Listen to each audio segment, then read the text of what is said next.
wala namang dapat ipag-alala doon sa pag-alis ni PRRD?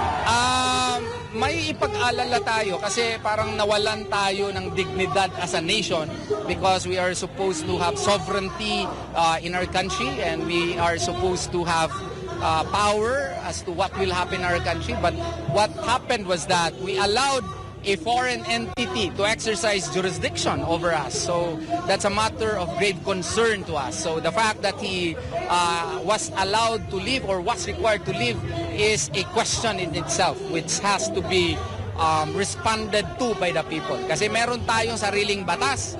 Umalis na tayo sa ICC. Bakit pipilitin natin ang ating sarili na ma-under tayo sa jurisdiction ng ICC na wala naman sila dapat jurisdiction dito? No, so gusto ba tayo na diktahan tayo ng mga taga-ibang mga planeta o taga saan ba yan sila? Na meron naman tayo sariling legal system po dito. Yun po ang punto ko. What do you think na pinush pa rin ng nila Torre ang pagpapadala doon sa ICC? Torre might be following orders, and as to who the orders were from, I think you know the answer to that.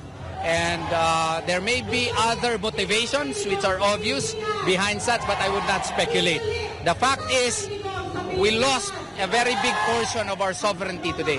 And we are supposed to control whatever happens within our territory. In international law, they call it territorial sovereignty. Are we eyeing possible violations doon sa nag-implement? Of course, there are grave violations. Kasi kung meron kang foreign judgment, it does not mean that it is outrightly legal here in our country.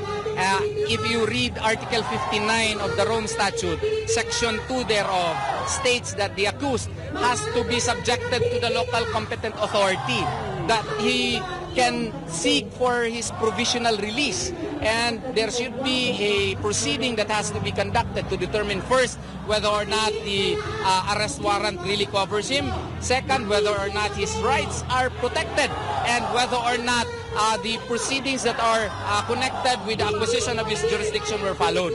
All of this hindi po ginawa eh. Kailangan pa ito sana dumulog sa local competent authority bago siya dinala. Yun din ang i-raise sigurado ako sa mga lawyers ni Presidente Duterte doon po sa Hague.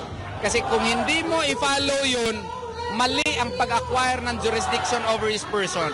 And therefore, may posibilidad na i-repatriate din si Tatay Digong dito.